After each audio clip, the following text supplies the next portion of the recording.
Bonjour à tous et à chacun. Merci parce que vous êtes venus nous rencontrer pour que nous soyons tous ensemble pour célébrer notre Dieu, pour l'adorer. Bonjour aussi à tous ceux qui sont derrière leurs écrans, qui nous regardent et qui participent à ces moments de louange avec le Seigneur et avec nous, tous ensemble. Nous voulons adorer notre Dieu, le célébrer. Et nous allons commencer avec ce premier chant qui nous dit « Fort et puissant ». Et dans ce chant, il est dit « Je suis venu te rencontrer ». Et ce matin, au-delà de la joie de vous voir, au-delà de la joie de vous retrouver, parce que compte tenu des conditions sanitaires, on ne se voit pas souvent, mais au-delà de cette joie, ma première joie, c'est de venir rencontrer Jésus. Alléluia, c'est de venir le voir. Et je crois que c'est la même joie qui vous anime. C'est que vous êtes venus rencontrer Jésus-Christ pour proclamer qu'il est fort et puissant, qu'il est grand et qu'avec lui, nous n'avons rien à craindre. Rien ne peut nous séparer de son amour et nous n'avons rien à craindre parce qu'il veille sur nous, parce qu'il est près de nous. Alors nous nous réjouissons ce matin tous ensemble. Alléluia. Si vous voulez bien vous lever pour ce premier chant, nous allons chanter ensemble de tout notre cœur.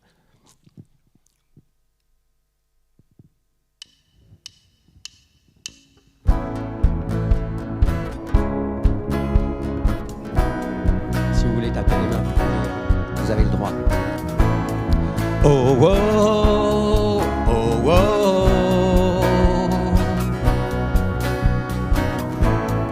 oh, oh, oh.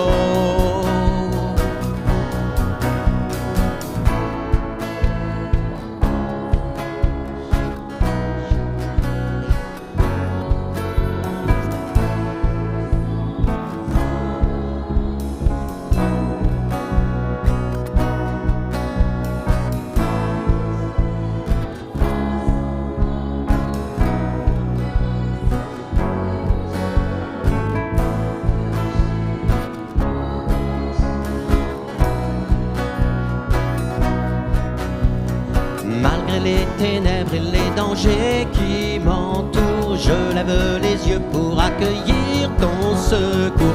Je ne craindrai pas si tu veilles sur moi. Je suis venu pour te rencontrer, pour proclamer que tu es fort et puissant, nul ne peut te résister. Sois glorifié, Dieu, tu es fort et puissant, rien n'est impossible à toi, ô roi des rois. Dieu, tu es fort et puissant, au-dessus de tous les noms, nous déclarons, Dieu, tu es fort et puissant. Oh, oh, oh, oh, oh, Dieu, tu es fort et puissant. Oh, oh, oh, oh, oh. Dieu, tu es ma force et mon chant, mon bouclier et mon libérateur. Souverain, mon sauveur règne aux cieux. Dieu, tu es ma force, mon appui, mon réconfort et mon plus tendre ami. Un rempart devant mes ennemis. Malgré les ténèbres et les dangers qui m'entourent, je lève la voix pour affirmer ton amour. Je ne craindrai pas si tu es près de moi. Je suis venu pour te rencontrer, pour proclamer que tu es fort et puissant, nul ne peut te résister. Sois glorifié, Dieu, tu es fort et puissant, rien n'est impossible à toi, ô roi des rois. Que tu es fort et puissant, au-dessus de tous les noms, nous déclarons que tu es fort et puissant. Oh, oh, oh, oh, oh, oh. Dieu, tu es fort et puissant. Oh, oh, oh, oh, oh, oh. Oh, oh, oh, oh,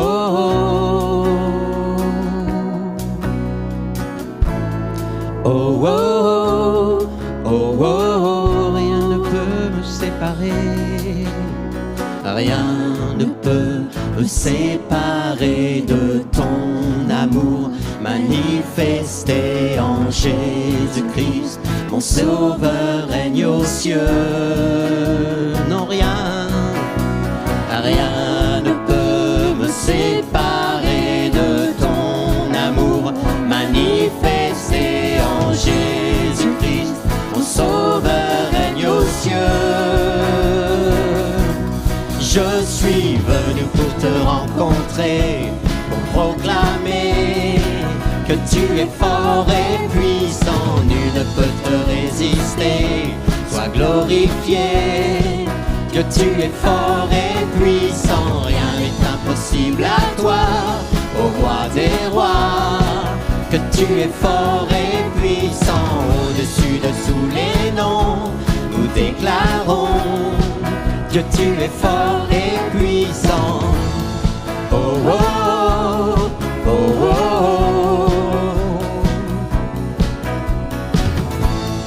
Oh, oh, oh, oh.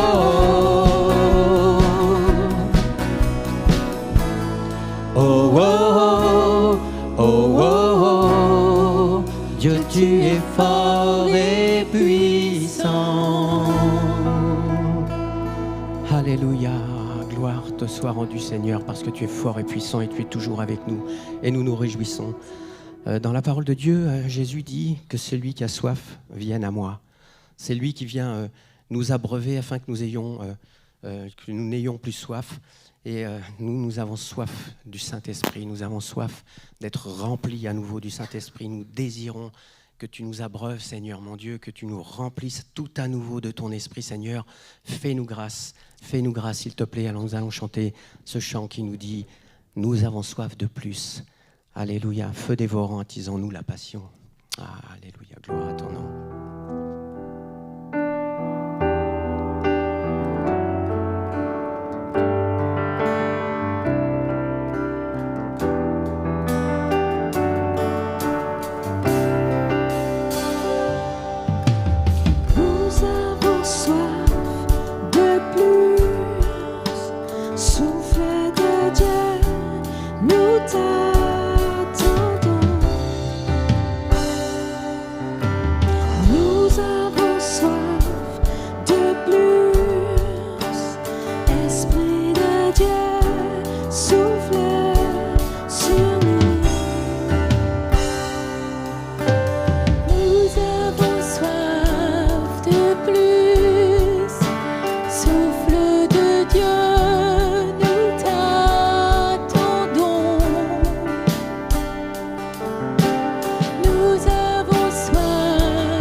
Libère-nous pour te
seul maître en nous, Jésus.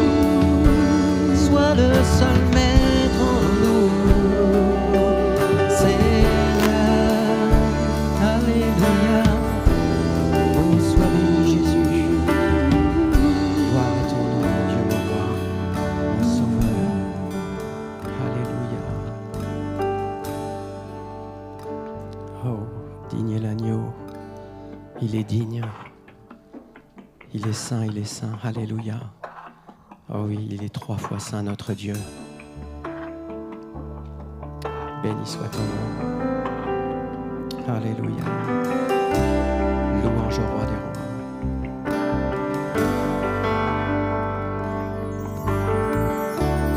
Digne est l'agneau sacrifié. Il est saint, il est saint. Un chant nouveau à celui qui siège sur le trône de grâce. Digne est l'agneau sacrifié. Il est saint, il est saint. Un chant nouveau à celui qui siège sur le trône de grâce. Saint, oui, saint, 3 fois saint, et le Seigneur Tout-Puissant, qui était, qui revient. Je chante avec la création, louange au roi des rois. Oui, tu es tout pour moi, et je veux t'adorer.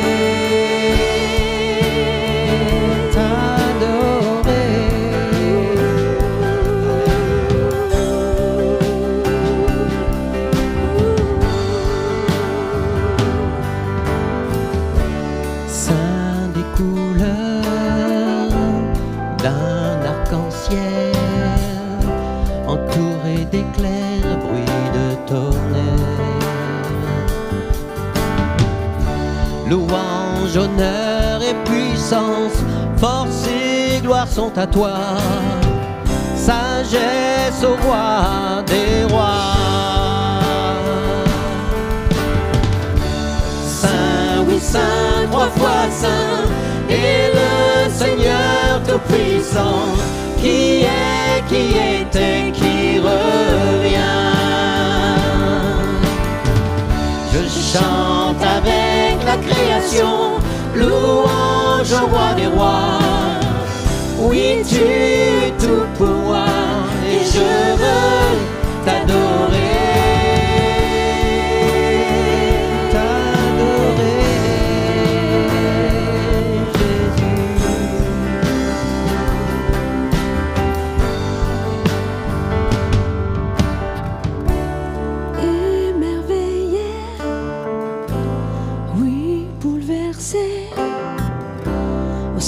L'écho de ton nom, émerveillé, oui, bouleversé, au seul écho de ton nom. Jésus, ton nom est puissant, soufflez sur ce dos vive. Oh, quel mystère merveilleux! Saint, oui, saint, 3 fois saint, et le Seigneur Tout-Puissant, qui était, qui revient. Je chante avec la création, louange au roi des rois. Oui, tu es tout pour moi, et je veux t'adorer.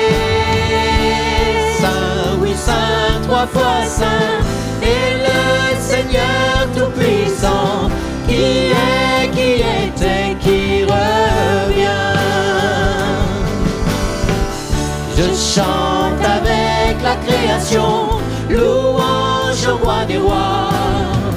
Oui, tu es tout pour moi, et je veux t'adorer. Chantons.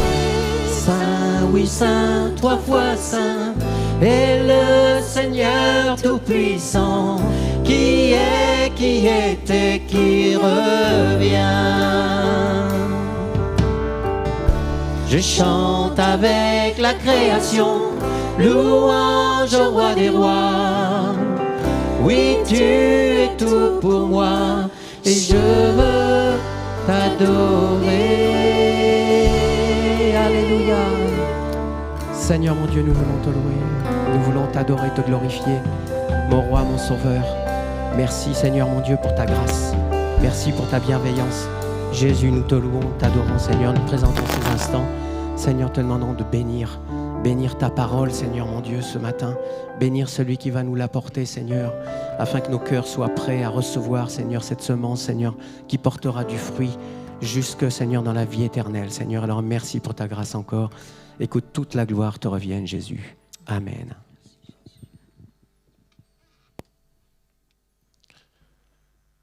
Gloire à notre Dieu, vous pouvez prendre place. C'est un privilège immense que celui de pouvoir chanter les cantiques des rachetés. Nous avons chanté ce matin des chants magnifiques, en l'occurrence le dernier chant. C'est un chant particulier qui élève la personne de notre Seigneur Jésus-Christ. Et ma prière, c'est que le nom de notre Seigneur soit de plus en plus élevé dans son Église, qu'il soit de plus en plus grand dans notre cœur, et que nous puissions le connaître, notre Seigneur, de mieux en mieux. C'est ce que Dieu a mis sur mon cœur ce matin de partager avec vous. Et j'aimerais sans plus tarder vous inviter à faire quelques lectures bibliques avec moi. Le premier passage se trouve dans l'Évangile selon Jean, au chapitre 14. Nous allons lire à partir du verset 7e. Jean, chapitre 14, à partir du verset 7. C'est Jésus qui parle et qui dit ceci à ses disciples. « Si vous me connaissiez, vous connaîtriez aussi mon Père. Et dès maintenant, vous le connaissez et vous l'avez vu. » Philippe lui dit, « Seigneur, montre-nous le Père, et cela nous suffit. » Jésus lui dit, « Il y a si longtemps que je suis avec vous, et tu ne m'as pas connu, Philippe. Celui qui m'a vu a vu le Père. Comment dis-tu, montre-nous le Père? Ne crois-tu pas que je suis dans le Père et que le Père est en moi? Les paroles que je vous dis ne viennent pas de moi-même. Le Père qui demeure en moi accomplit ses œuvres. Croyez-moi, je suis dans le Père et le Père est en moi. Sinon, croyez à cause de ses œuvres. » On va lire un second passage d'introduction dans la seconde épître de Pierre, au chapitre 3e. C'est ainsi que l'homme de Dieu conclut les épîtres que le Saint-Esprit lui a confiées pour l'Église de tous les temps. Au verset 17, il dit ceci, « Bien-aimés, qui êtes prévenus, soyez sur vos gardes, de peur qu'entraînés par l'égarement des impies, vous deveniez à déchoir de votre fermeté, mais croissez dans la grâce et la connaissance de notre Seigneur et Sauveur Jésus-Christ. À lui soit la gloire, maintenant jusqu'au jour de l'éternité. Béni soit le nom de notre Seigneur. » Croître dans la connaissance de Jésus-Christ notre Seigneur. Quel beau programme. Quelle belle perspective pour l'Église. Quelle belle perspective aussi pour nous en tant qu'enfants de Dieu, en tant que disciples de Jésus-Christ. Nous sommes dans le passage que j'ai lu dans Jean chapitre 14, vers la fin du ministère terrestre de notre Seigneur Jésus. Son arrestation est imminente. Sa mort sur la croix pour le salut des pécheurs se profile à l'horizon. Jésus sait qu'il va retourner là où il était de toute éternité avant que le monde fût, c'est-à-dire finalement auprès de Dieu son Père. Ce moment de séparation qui arrive trouble le cœur de ses fidèles disciples. Jésus pourra les dire au début de Jean chapitre 14, que votre cœur ne se trouble point. Croyez en Dieu et croyez aussi en moi. À présent, le Seigneur Jésus veut les rassurer dans le cénacle, la chambre haute, où il les a réunis. Il sait que ses disciples connaîtront des temps difficiles après son départ. Et au cours du long entretien avec ses disciples qui est rapporté dans l'Évangile selon Jean, à partir du chapitre 13 jusqu'au chapitre 16, et qui va se conclure avec la prière dite sacerdotale du chapitre 17, Jésus va leur parler de sujets particulièrement importants, notamment l'envoi du Saint-Esprit, le Consolateur, l'alter ego de Jésus-Christ, qui viendra poursuivre son œuvre dans le cœur de ses disciples aussi, et poursuivre son œuvre au milieu de son Église. C'est au cours de ce même entretien, de cette série d'enseignements extraordinaires, que le Seigneur va faire cette déclaration mémorable que nous trouvons dans l'Évangile selon Jean, au chapitre 14 toujours. « Moi, je suis le chemin, la vérité et la vie. Nul ne vient au Père que par moi. » Et il va poursuivre en disant « Si vous me connaissiez, vous connaîtriez aussi mon Père.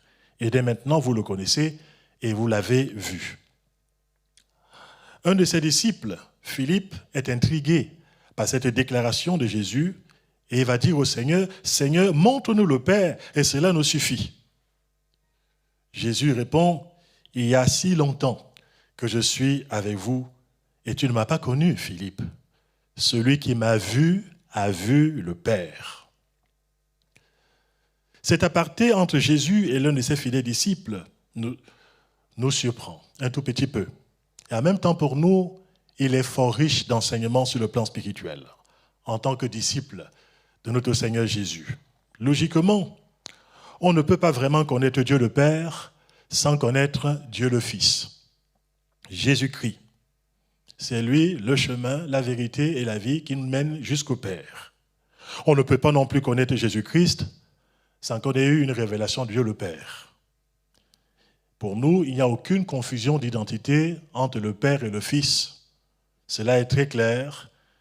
Et en même temps, Jésus-Christ pourra dire, dans Jean chapitre 10, au verset 30, « Moi et le Père, nous sommes un. » Et quand Jésus fait ces déclarations devant des Juifs religieux et devant la foule des disciples, il nous a dit que les Juifs religieux ramassent des pierres dans le but de lapider Jésus-Christ, parce qu'à leurs yeux, il vient de commettre un blasphème, parce que, selon eux, ce n'est qu'un simple homme qui se fait passer pour Dieu. Pour eux, c'était une faute intolérable. Là encore, ils sont dans l'ignorance, ils sont dans la méconnaissance de l'identité profonde de notre Seigneur Jésus. On va voir que ce n'est pas uniquement des gens qui le suivaient de loin, on voit que même ceux qui le suivaient de près, comme les disciples, et même les premiers disciples comme Philippe, Jésus pourra leur dire, dans le passage que j'ai cité, « Il y a si longtemps que je suis avec toi, avec vous, et tu ne m'as pas connu, Philippe. Tu ne m'as pas connu, Philippe. » Et pourtant, quand on parcourt les évangiles, on sait en effet que Philippe a été l'un des tout premiers disciples de notre Seigneur Jésus. L'évangéliste Jean rapporte ceci, Jean chapitre 1er, du verset 43 au verset 45. Le lendemain, Jésus voulut se rendre en Galilée et il trouva Philippe. Jésus lui dit, « Suis-moi. » Philippe était de Bethsaïda, la ville d'André et de Pierre. Philippe trouva Nathanaël et lui dit, « Nous avons trouvé celui dont il est parlé dans la loi de Moïse et dans les prophètes, Jésus de Nazareth, fils de Joseph. » On peut donc dire, sans se tromper, que Philippe, par la suite, on le voit, a suivi Jésus-Christ, il a accompagné et il a servi le Seigneur Jésus de tout son cœur, cela pendant une période de plus de 3 années. Combien de fois n'a-t-il pas entendu des prédications remarquables du Seigneur par rapport à la bonne nouvelle, par rapport au royaume de Dieu? Non seulement prêchant devant des foules, mais aussi prêchant devant des comités beaucoup plus restreints. Et il en a été un témoin oculaire. Combien de fois Philippe lui-même, comme les autres disciples, n'a-t-il pas bénéficié des explications spécifiques quand il y avait des choses difficiles à comprendre?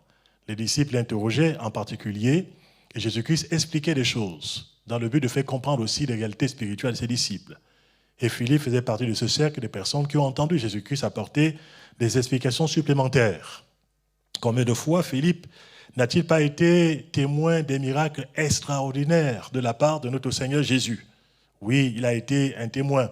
Et même aussi, il a été un instrument de choix en ce temps-là, comme les autres apôtres, qui avaient reçu par moments la puissance du Seigneur Jésus-Christ pour chasser les démons en son nom, mais aussi pour pouvoir proclamer la bonne nouvelle de l'Évangile. Combien d'œuvres puissantes Philippe n'a-t-il pas vues de ses propres yeux, sans qu'on puisse lui raconter uniquement des choses? Il en a été un témoin oculaire, crédible. Il est donc évident, quand on regarde les évangiles, qu'il y a un nombre incalculable de fois où Philippe a été dans la présence même de notre Seigneur Jésus-Christ et qu'il a vu les grandes œuvres que Dieu lui a permis d'accomplir ici-bas sur terre. Il est donc évident que Philippe, on ne peut pas dire qu'il était dans une ignorance totale par rapport au Seigneur. On peut même affirmer que Philippe connaissait d'une certaine manière Jésus-Christ. Il le connaissait, mais il le connaissait en partie. Il le connaissait de façon restreinte. En réalité, quand on regarde la suite des évangiles, on va constater que non seulement Philippe, mais les autres disciples aussi de Jésus-Christ, y compris des personnages comme Pierre, comme Jean, comme André, ils avaient quand même une connaissance assez limitée de la personne de Jésus-Christ, le Messie, le Fils de Dieu.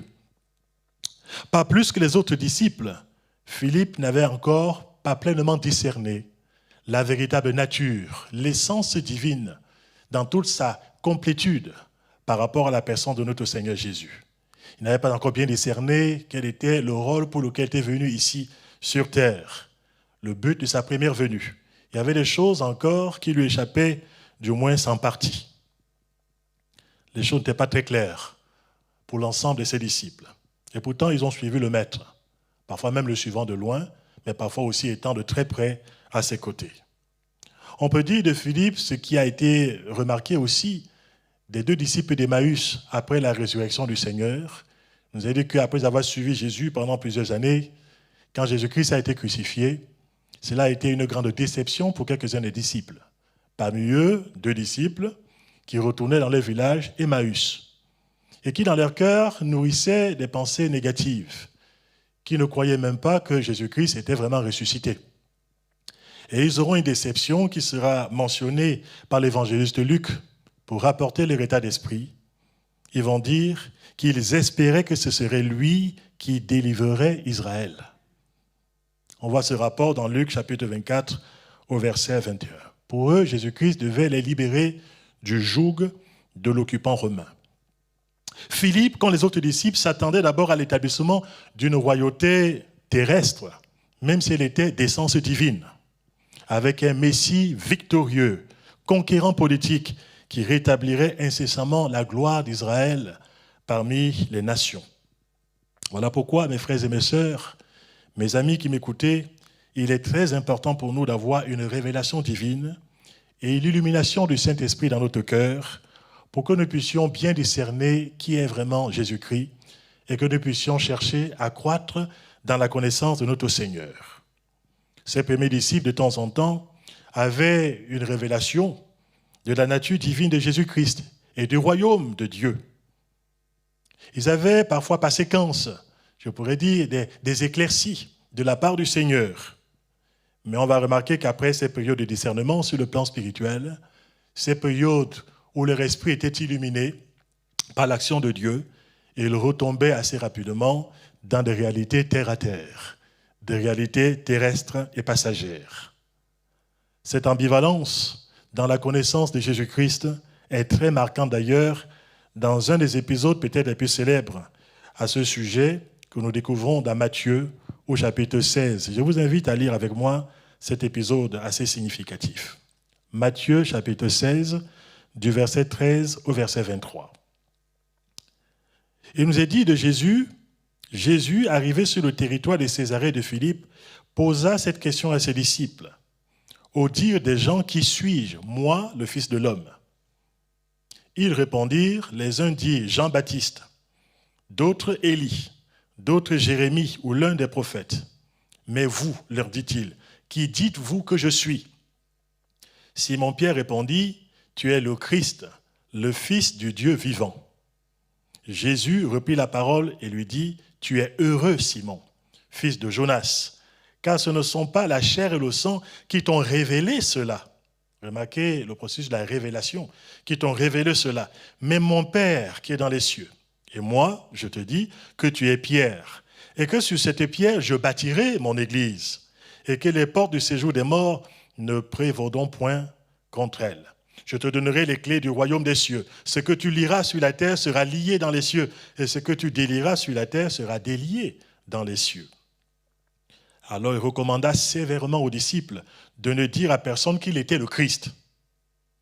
Jésus commença dès lors, c'est ça l'ambivalence, à montrer à ses disciples qu'il fallait qu'il allât à Jérusalem souffrir beaucoup de la part des anciens, des principaux sacrificateurs et des scribes, être mis à mort et ressuscité le 3e jour.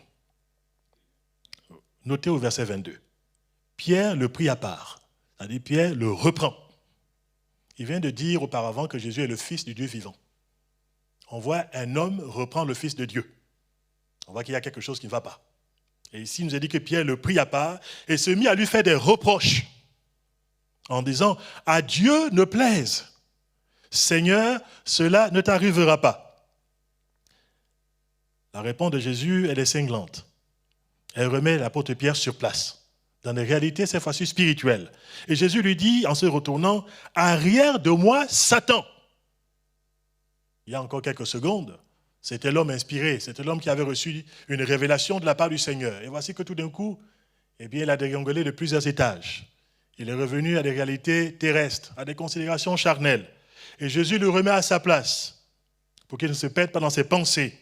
Il va dire, tu es pour moi un scandale, car tes pensées ne sont pas celles de Dieu,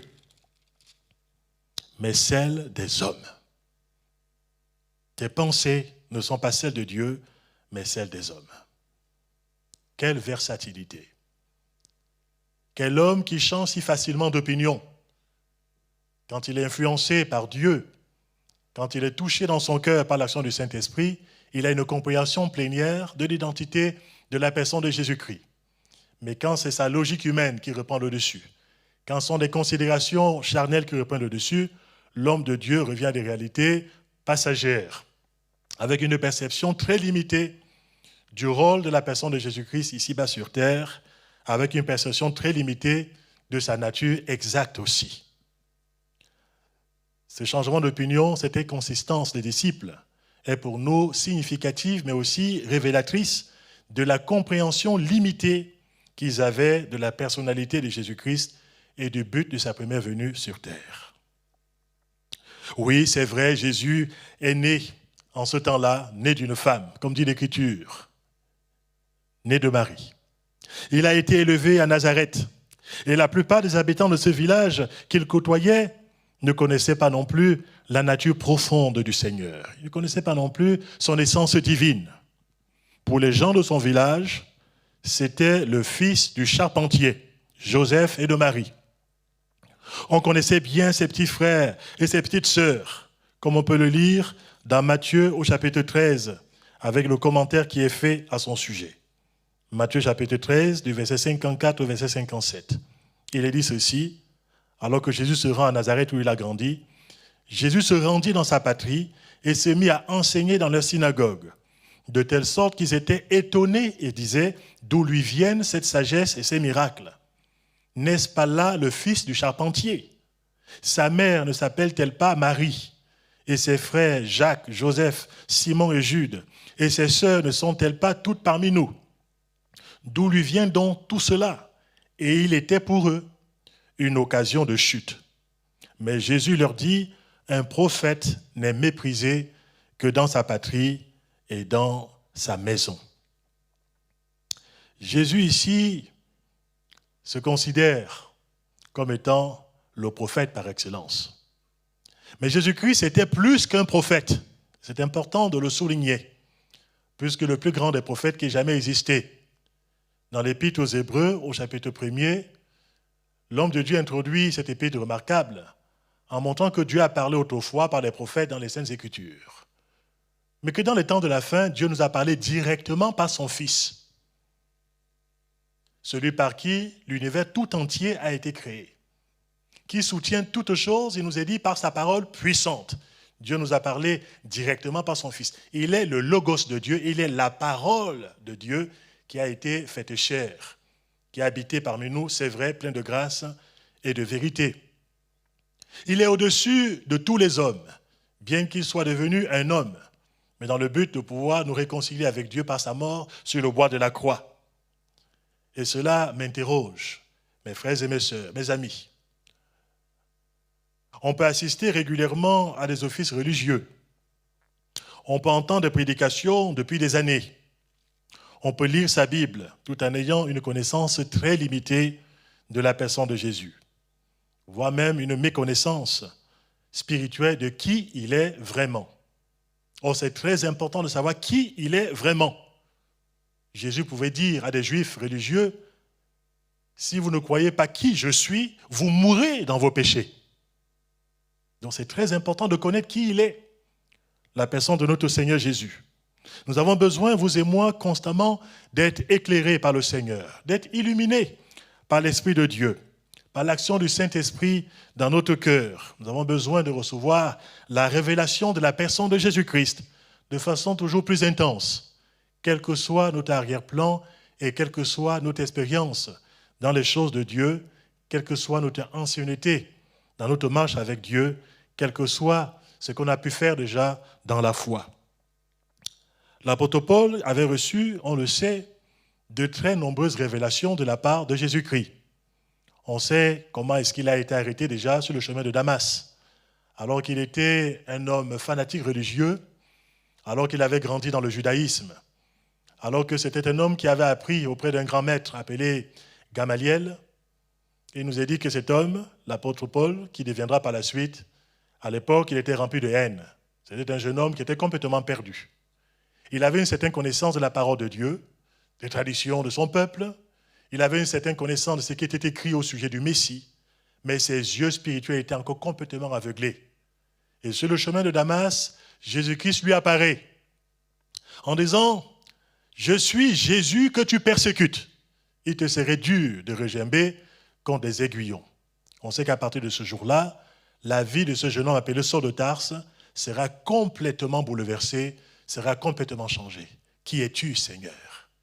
Et par la suite, il se mettra à suivre le Seigneur et il deviendra un des serviteurs de Dieu les plus remarquables de tous les temps. Et par la suite, cet homme recevra révélation sur révélation de la part de Dieu, au sujet de Dieu de façon générale, au sujet de la personne de Jésus-Christ, révélations qui nous sont consignées dans les écrits que le Saint-Esprit lui a inspirés pour l'édification de l'Église de tous les temps. Je comprends pourquoi cet homme éclairé, cet homme de révélation, cet homme qui savait en qui il avait cru, il le priait sans cesse afin que les chrétiens, quelle que soit leur expérience spirituelle, soient sans cesse éclairés dans leur esprit. Parce que les ténèbres existent aussi et le diable cherche à aveugler l'intelligence des personnes afin qu'ils ne puissent pas voir briller la splendeur de l'évangile de notre Seigneur Jésus. L'apôtre Paul va prier pour les chrétiens d'Éphèse, dans Éphésiens chapitre 1er, du verset 17 au verset 18. Pourquoi? Il dira lui-même, afin que le Dieu de notre Seigneur Jésus-Christ, le Père de gloire, accorde aux chrétiens un esprit de sagesse et de révélation pour vous faire connaître qui est Jésus, qu'il illumine les yeux de votre cœur. Il s'adresse à des gens qui sont déjà convertis. Il s'adresse à des chrétiens. Il s'adresse à des personnes qui marchent avec Dieu. À des personnes à qui il rappelle toutes les bénédictions spirituelles dont ils ont déjà été bénis dans les lieux célestes en Jésus-Christ. Et en même temps, après avoir rappelé tout ce que Jésus-Christ est pour ces personnes et tout ce qu'il a déjà accompli en Christ, il le prie de tout son cœur afin que le cœur des enfants de Dieu soit sans cesse en train d'être illuminé, en train d'être éclairé sur le plan spirituel. Oui, l'apôtre Paul, qui connaissait ces réalités, pouvait se réjouir, il le dira par la suite, aux Philippiens, de l'excellence de la connaissance de Jésus-Christ qui était désormais son partage. À cause de ces connaissances de Christ, il avait renoncé à tout, renoncé à sa religion morte. Il avait renoncé à ses privilèges en tant qu'homme. Il avait renoncé à ses privilèges en tant que personne religieuse. Il va même dire à cause de l'excellence de la connaissance de Christ, je regarde toutes ces choses anciennes comme étant de la boue. Les choses sont évaluées sur le plan spirituel. Le regard de l'homme de Dieu est un regard acéré. C'est un regard qui voit des réalités spirituelles profondes. Et l'homme de Dieu considère les choses anciennes comme étant pour lui désormais de la boue. Et tout le but de sa vie, au soir de sa vie, ce sera de faire quoi? Ce sera de mieux connaître Jésus-Christ. Et il le dira toujours aux Philippiens. Il le dira, mon but est de le connaître lui. Alors qu'on peut dire quand même que l'homme de Dieu connaissait Jésus. Alors qu'il avait été un instrument extraordinaire dans les mains de Jésus.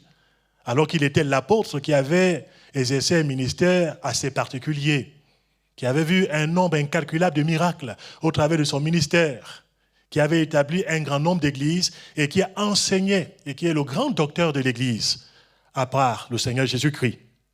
C'est lui qui a le plus écrit. Et cet homme de Dieu, au soir de sa vie, il a toujours cette ambition d'aller plus loin, de connaître toujours plus près le cœur du Seigneur, son identité, sa personne. Et c'est cela le projet du soir de sa vie. Après tout ce qu'il a déjà vécu sur le plan spirituel, il aurait pu s'asseoir et vivre dans ses acquis. Cesser de progresser et chercher à se dire, mais finalement, je connais suffisamment de choses sur Jésus, je vais rester le restant de mes jours sur mes acquis. Mais non, cet homme est ambitieux sur le plan spirituel et son ambition, c'est de connaître un peu plus le Christ, toujours un peu plus.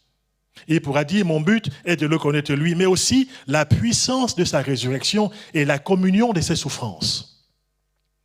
Philippiens chapitre 3, du verset 8 au verset 10. Quand je regarde attentivement l'expérience que fera un des plus anciens parmi les apôtres, puisque c'est lui finalement qui va survivre à tous les apôtres. Il s'agit de l'apôtre Jean. L'apôtre Jean a connu Jésus-Christ très jeune. C'était l'un des disciples les plus jeunes. Les historiens pensent qu'il avait autour de la vingtaine d'années quand il a rencontré le Christ. Il a servi le Seigneur, il a été témoin des choses extraordinaires de la part de Dieu.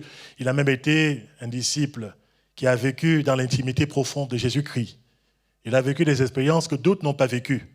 La transfiguration sur la Sainte Montagne, quand il va voir le visage du Seigneur rayonner comme le soleil et même surpasser l'éclat du soleil. Il a vécu ces choses extraordinaires.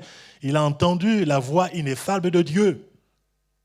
Quand le Seigneur, dans la nuée, pourra dire à ces personnes qui étaient là, celui-ci, parlant de Jésus-Christ, est le Fils de Dieu, écoutez-le. Il a suivi le Christ. C'était lui qui se penchait bien souvent sur la poitrine de Jésus-Christ et il a entendu les battements du Maître. Il avait une relation intime avec le Seigneur Jésus-Christ. Et pourtant, quand Jésus-Christ se révèle à lui, alors qu'il se trouve à l'île de Patmos, à cause de la parole de Dieu, à cause du témoignage qu'il a rendu au Maître, cet homme est subjugué par la révélation de Jésus-Christ. J'aimerais que nous puissions lire ensemble quelles sont les impressions qu'il a ressenties en voyant Jésus-Christ dans une autre dimension que celle qu'il avait connue jusqu'à ce jour et malgré pratiquement plus de 60 ans de marche avec Jésus-Christ. Cet homme est impressionné par la révélation. Il est saisi dans son cœur, il est touché dans son âme, bouleversé par la révélation fraîche qu'il vient de recevoir de la personne de notre Seigneur Jésus. Apocalypse chapitre 1er, il est dit au verset 5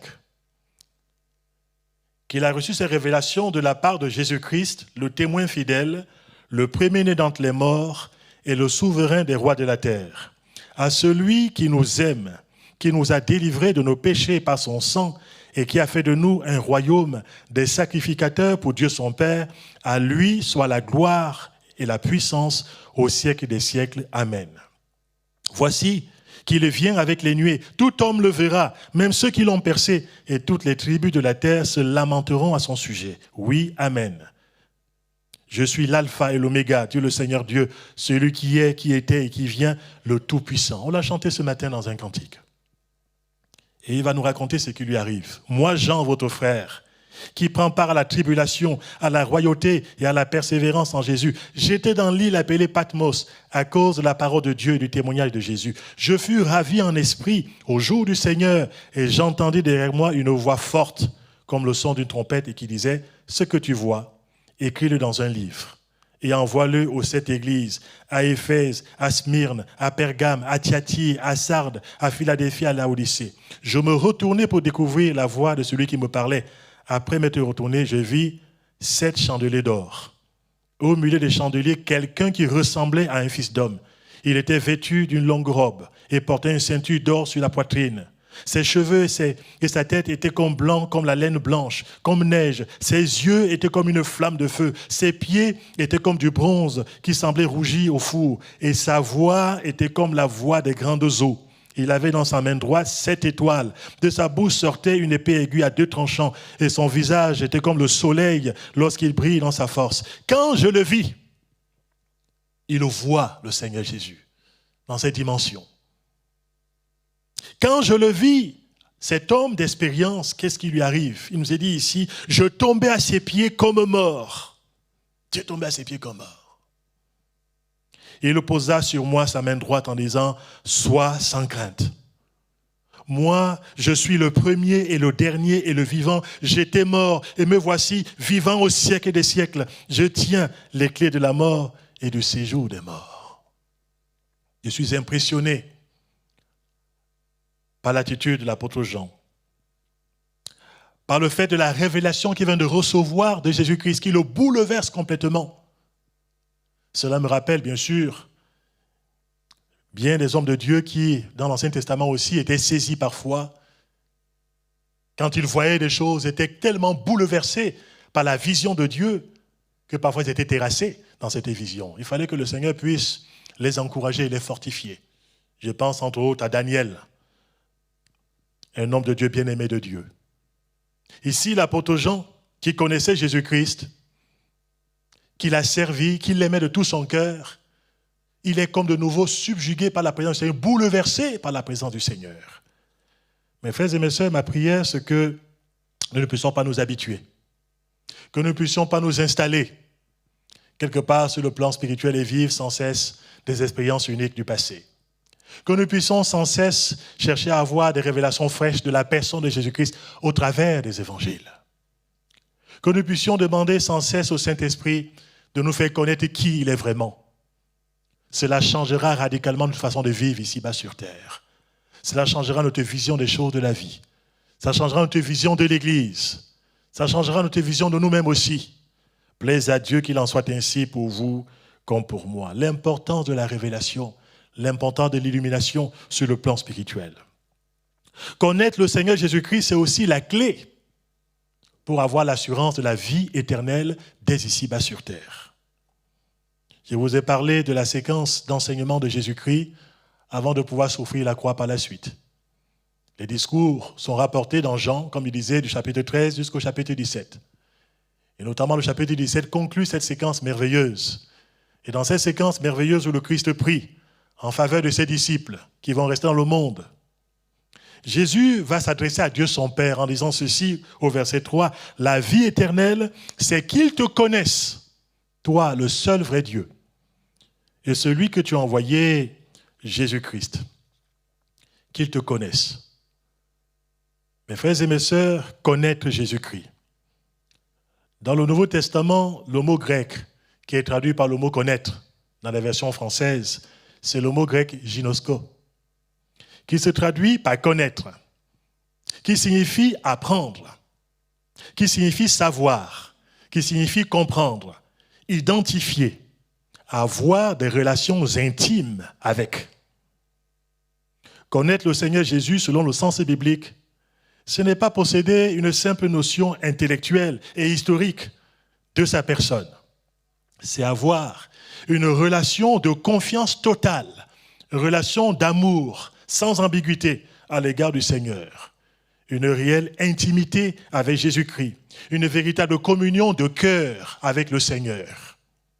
Cela induit pour nous le fait, pour vous comme pour moi, de passer du temps avec notre Seigneur, de rester bien souvent à ses pieds, à écouter de lui, à recevoir ses instructions, de parcourir la parole de Dieu, notamment le Nouveau Testament, qui nous parle de façon plus précise de sa vie, de son œuvre, de son ministère, et qui nous rapporte les paroles de notre Seigneur. Passer du temps à chercher sa face, Dans l'Ancien Testament, il était dit, connaissons, cherchons à connaître l'Éternel. Sa venue est aussi certaine que celle de l'aurore. Aujourd'hui, mes frères et mes sœurs, il est très important pour le peuple de Dieu que nous puissions connaître et que nous cherchions à connaître toujours un peu plus en profondeur la personne de notre Seigneur Jésus. L'apôtre Paul pourra dire de lui qu'en lui, Jésus habite corporellement toute la plénitude de la divinité. Et nous avons tout pleinement en lui. La personne de Jésus-Christ est très contestée dans le monde. Jésus-Christ est célèbre, mais en même temps, il est très inconnu de la plupart des gens. Beaucoup de gens le caricaturent, beaucoup de gens se limitent à des clichés, parfois des clichés religieux. Beaucoup de gens ne vont pas plus loin par rapport à lui. Et même, il dérange beaucoup de personnes. Il dérange les ténèbres, et le monde des ténèbres aussi. Il dérange les sages de ce monde, qui sont fous aux yeux de Dieu, en méconnaissant la sagesse de Dieu incarnée dans la personne de notre Seigneur Jésus-Christ. Il ne faut pas s'étonner si le diable cherche aussi, y compris, à aveugler l'intelligence des élus de Dieu, y compris l'Église du Seigneur que nous sommes. Bien connaître le Seigneur Jésus-Christ, nous attacher à sa personne, l'aimer de tout notre cœur et le servir avec la force qui nous communique par l'action du Saint-Esprit. Bien connaître son nom.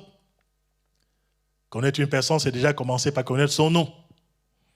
Et connaître son nom de façon encore plus intime, de façon beaucoup plus profonde. Le nom de Jésus-Christ exprime sa personnalité en soi déjà et nous révèle son essence profonde. Ce n'est pas Joseph, le charpentier de Nazareth, ni Marie, sa mère, qui ont choisi le nom que devait porter le divin enfant. Cela a été un décret de Dieu, un choix divin. L'ange Gabriel apparaîtra et il va dire des choses très précises à ce couple, Joseph et Marie, en leur disant que l'enfant qui naîtrait d'eux ne serait pas l'enfant de Joseph, ce serait le Fils de Dieu. Le Saint-Esprit couvrira Marie de son ombre. Et cet enfant qui naîtrait ne serait pas appelé, fils de Joseph, mais il sera appelé Fils de Dieu. Et on l'appellera Jésus. Les évangiles sont clairs à ce sujet. Pour ceux qui veulent aller plus loin dans la vérification, je donne des références dans Matthieu chapitre 1 du verset 20 au verset 21, mais aussi Luc chapitre 1er du verset 26 jusqu'au verset 31. Le nom de Jésus, connaître ce nom, s'attacher à ce nom, le plus grand des noms, le plus merveilleux des noms, l'excellence de son nom, connaître ce nom et s'attacher fortement à ce nom.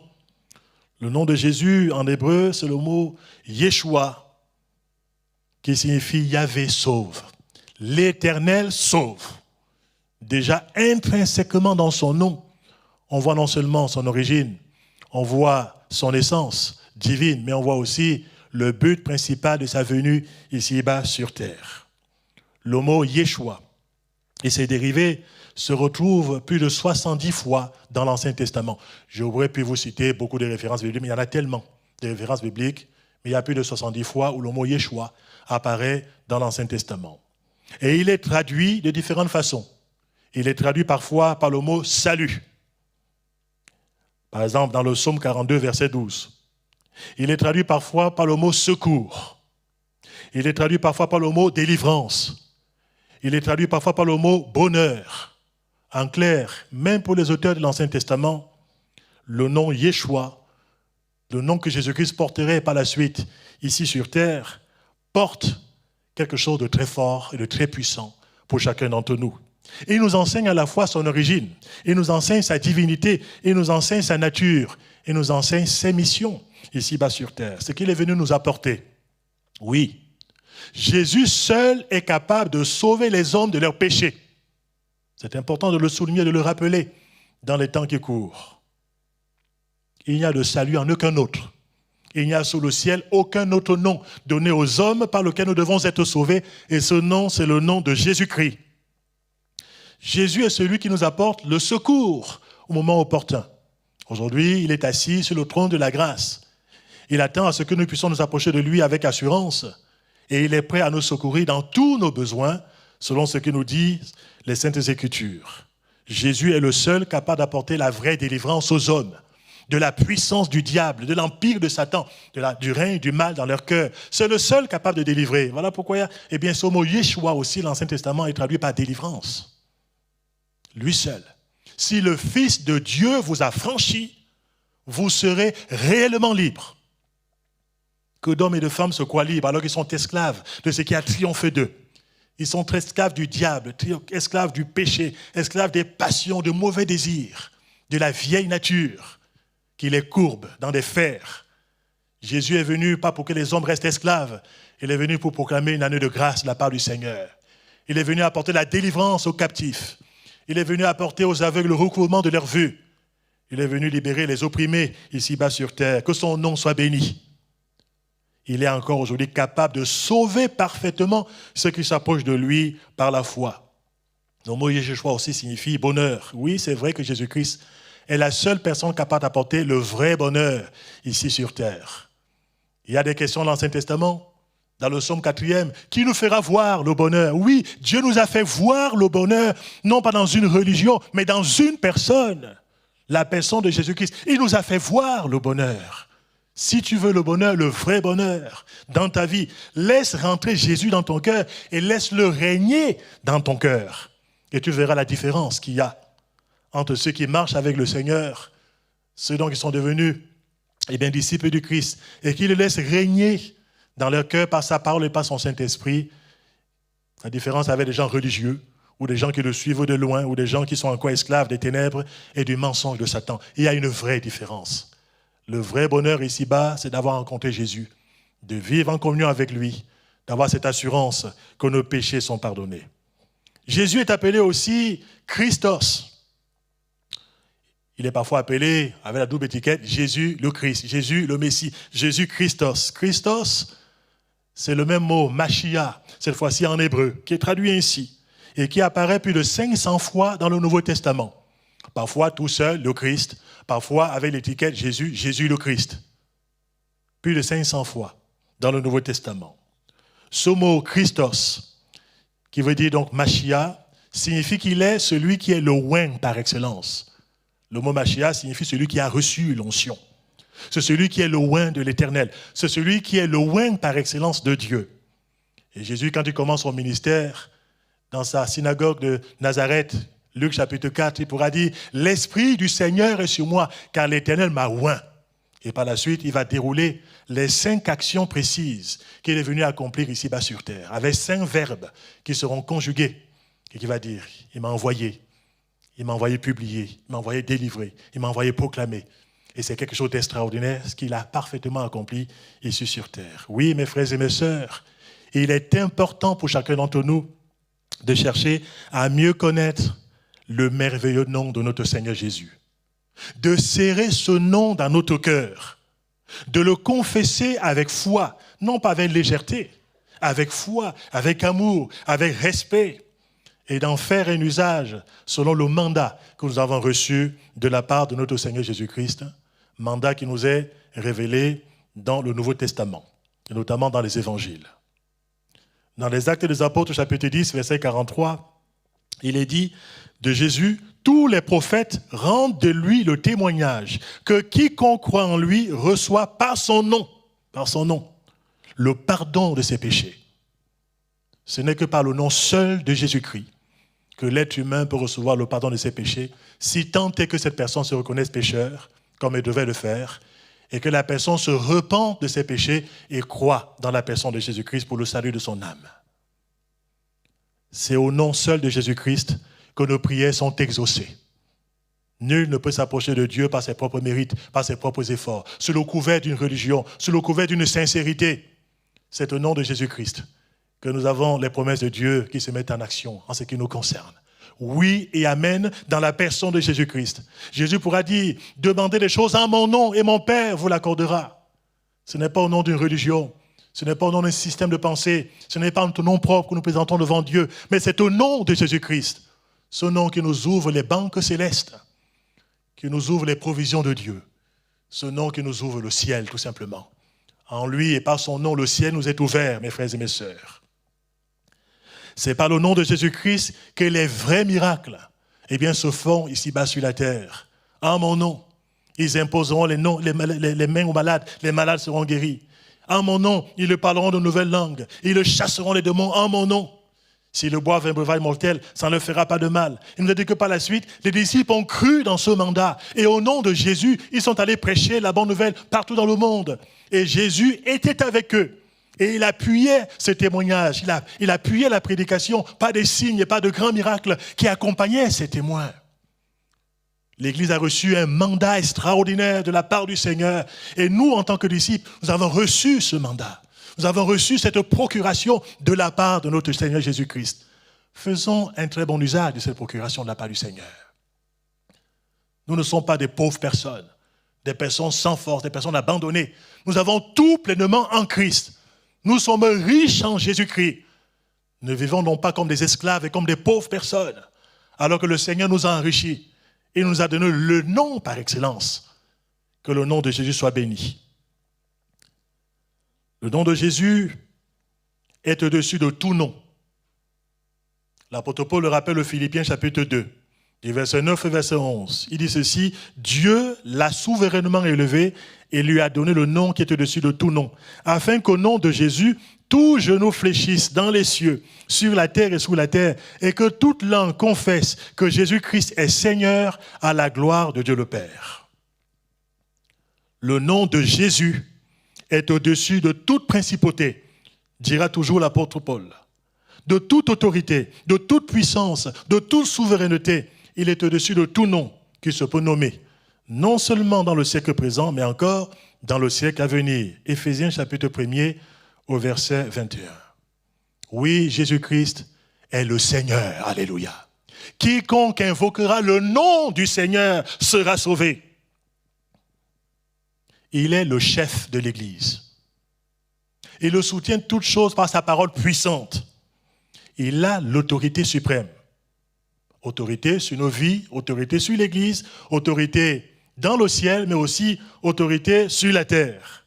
La révélation de Jésus-Christ, la révélation de son nom change radicalement des vies, comme ça a été le cas de Saul de Tarse, que j'ai déjà cité en exemple ici, qui va devenir par la suite, je pourrais dire, l'un des plus grands apôtres de Jésus de tous les temps. Mes frères et mes sœurs, Jésus-Christ n'a pas changé. Le monde change, Jésus ne changera jamais. Les hommes disparaissent, Jésus-Christ reste, selon l'Écriture, le même hier, aujourd'hui et éternellement. Mes frères et mes sœurs, apprenons à courber nos cœurs devant lui, à reconnaître plus que jamais, jour après jour, sa majesté. Laissons-le régner dans notre cœur de façon pratique, de façon concrète. Avec l'aide de son esprit, suivons-le sur le chemin de la vraie vie, le chemin de la vie éternelle. Croissons, comme pourrait dire l'apôtre Pierre, dans la grâce qui est en Jésus-Christ, mais aussi dans la connaissance de Jésus-Christ notre Seigneur, qui n'est pas une connaissance intellectuelle seulement, qui est une connaissance spirituelle, des yeux du cœur illuminés sans cesse sous la révélation de Dieu, cherchant la face du Seigneur afin d'aller chaque fois un peu plus loin. Gloire au nom de notre Seigneur Jésus-Christ. J'aimerais que nous puissions nous courber ensemble et que nous puissions remercier le Seigneur. Je veux te remercier, Seigneur mon Dieu, pour ta parole. Je veux te remercier, Seigneur mon Dieu, pour la personne de Jésus-Christ.